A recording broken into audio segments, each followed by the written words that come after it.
A kú dédé àsìkò yìí. Mo kí ẹ̀yin ẹni Ọlọ́run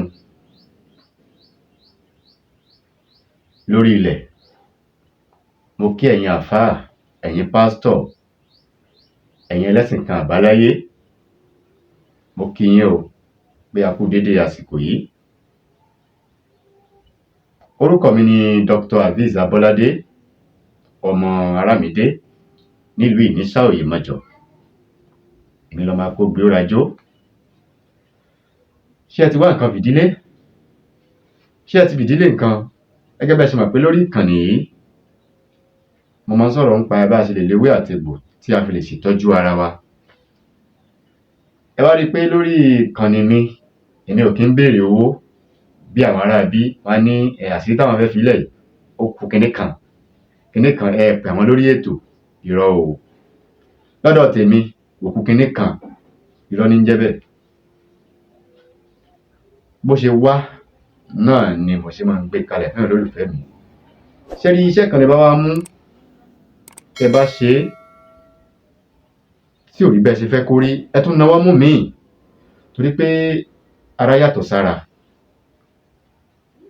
Ẹ bá wá àwọn oògùn òyìnbó tá ń lò, tá bá ra oògùn eléyìí tí ò bá ṣiṣẹ́ a tún ní ká tún ra eléyìí. Gẹ́gẹ́ bẹ́ẹ̀ náà làwọn nǹkan ìbílẹ̀ táwọn bàbá wa ń lò. Bóyá oògùn kan la lò fún inú rírun ni tí ò bá mu ẹ tún jẹ́ ká tún wò míì. Ẹ má sọ pé oògùn ò jẹ́ o. Oògùn tèmi bá ṣe tí ò bá jẹ́ lára tèmi ó lè jẹ́ lára tiyín. Oògùn tèmi bá ṣe tẹ́ bá ní ò jẹ́ lára tiyín ó lè jẹ́ lára tèmi torí pé ara jẹ̀gùn jura lọ. Ara lóògùn.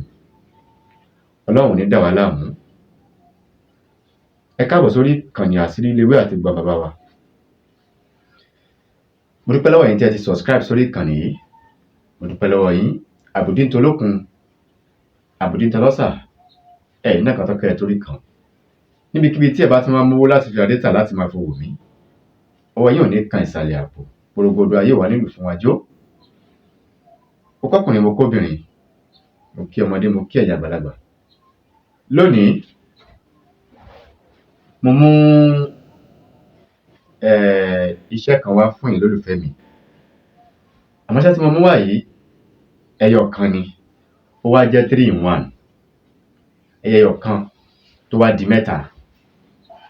Mo mú wá fún wa lónìí. Kí ni nǹkan tí mo mú wá fún wa lónìí? Mo mú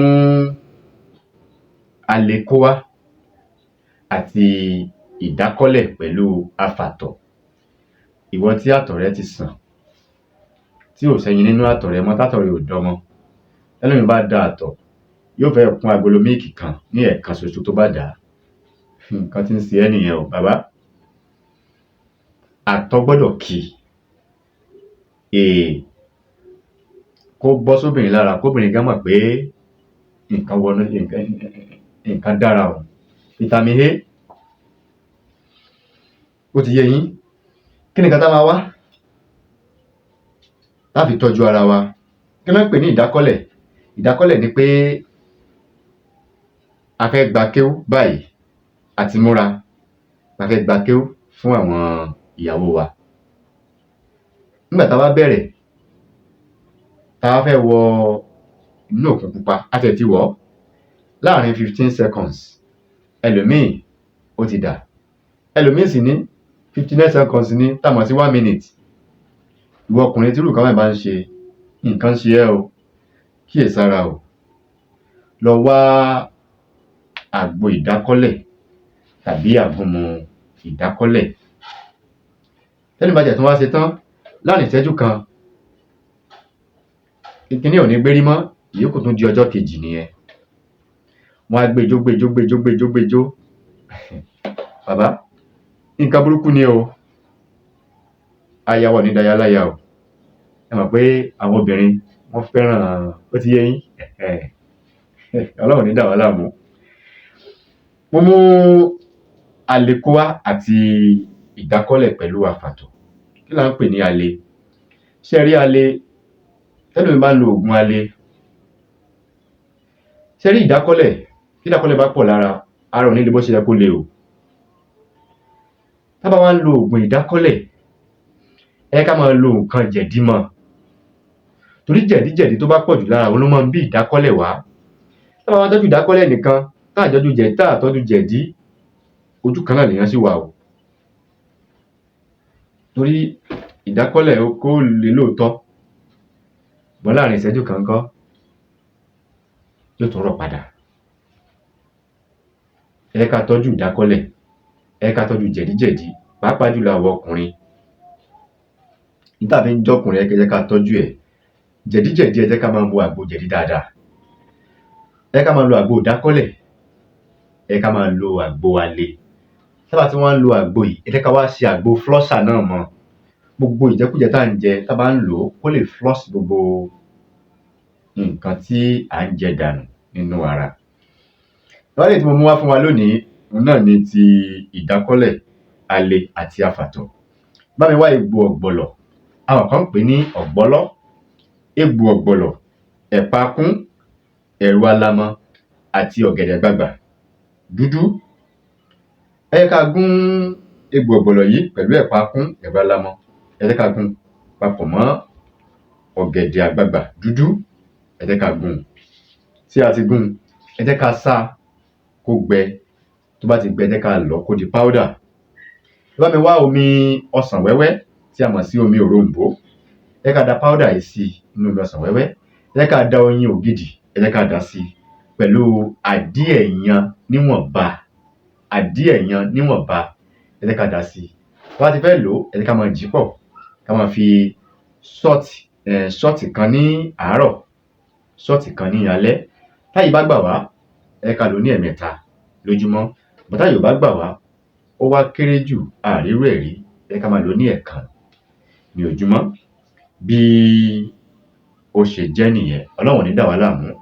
In case of those that do not understand Yoruba language very well, what I would like to share with you people today is how to treat weak erection and quickly ejaculation, hard erection and low sperm.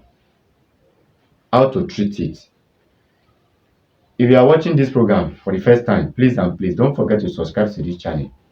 Help me share this program, drop your comments and like it. If you are new to this channel, please consider to subscribe to my YouTube channel. Make sure you turn your notification bell. Whenever I upload to this channel, you will be the first person to see my program. If you need more of my video, you are free to watch my previous video. You will see a lot of video there that can help you for spiritual tips.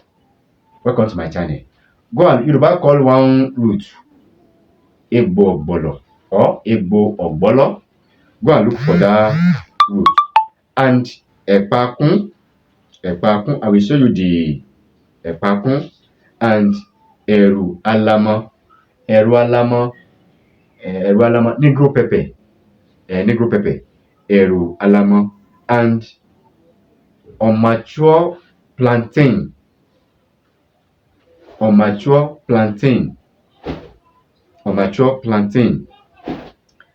Pound it together, dry it very well.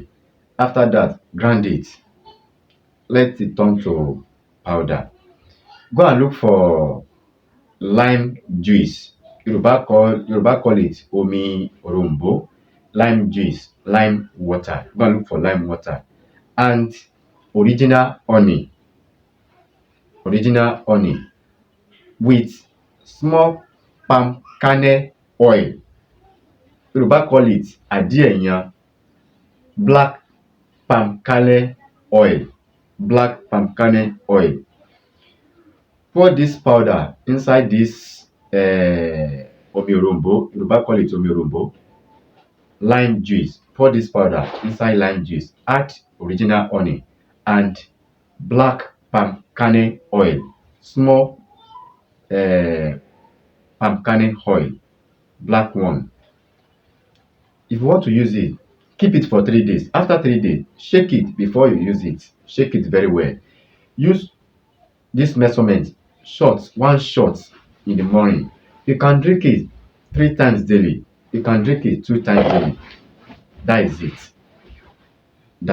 If you want to call me, you can call me on this number 08039336675 tàbí 08087533584. Thanks for watching. Please don't forget to subscribe. Bye.